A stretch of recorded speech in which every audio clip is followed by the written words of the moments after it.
আজকের পর্বের বিস্তারিত আপডেট।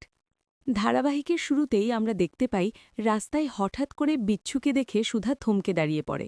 মুহূর্তের মধ্যেই তার চোখে মুখে ভেসে ওঠে হাজারো প্রশ্ন আর পুরনো স্মৃতি। ঠিক সেই সময় সেখানে এসে হাজির হয় ঝিনুক। ঝিনুক সুধাকে তাড়াতাড়ি টেনে নিয়ে যেতে গিয়ে বলে, দিদি তুই এখনই বাড়ি চল। তুই কেন এমন পাগলামো করছিস আমি সব বুঝতে পারছি। তুই বিচ্ছুকেই খুঁজতে বেরিয়েছিস তাই না?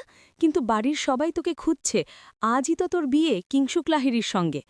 ঝিনুকের কথা শুনেও সুধার মন অস্থির। মনে মনে সে বলে, কেন জানি না আমার মনে হচ্ছে পেজ অর্থাৎ বিচ্ছু আমার আশেপাশেই আছে। কেন এমন লাগছে?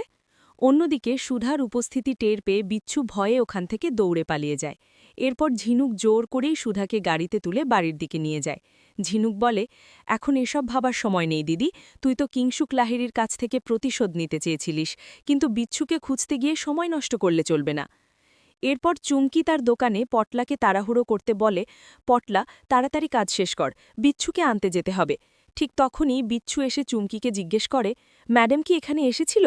চুমকি মিথ্যে বলে দেয়, হ্যাঁ এসেছিল, কিংশুক লাহিড়ীর সঙ্গে বিয়ের নেমন্তন্ন করতে এসেছিল। এই কথা শুনে পটলার মনে সন্দেহ জাগে। মনে মনে সে ভাবে, ম্যাডাম তো নেমন্তন্ন করতে আসেনি, হিরোর খোঁজেই এসেছিল।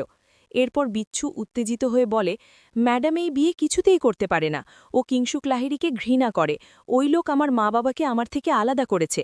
আমি ওকে শেষ করবই। পরে পটলা সরাসরি চুমকিকে জিজ্ঞেস করে, চুমকিদি তুমি মিথ্যে বললে কেন? তুমি কি হিরোকে ভালোবাসো? চুমকি ভেঙে পড়ে সত্যিটা স্বীকার করে, হ্যাঁ আমি বিচ্ছুকে ভালোবাসি। আমি যা করেছি ওর ভালোর জন্যই করেছি। কিংশুক লাহিড়ী যদি জেনে যায় ওরা আবার বিচ্ছুকে মেরে ফেলবে। আমি সেটা কিছুতেই চাই না। পরের দৃশ্যে দেখা যায় বিচ্ছু কিংশুক লাহিড়ীর ছবির দিকে বন্দুক তাক করে আছে। ঠিক তখনই চুমকি এসে বলে, তুই এসব কি করছিস? আমি আর প্রতিশোধের খেলায় থাকতে চাই না। আমি তোকে নিয়ে অনেক দূরে চলে যেতে চাই। কিন্তু বিচ্ছু রাজি নয়। সে বলে,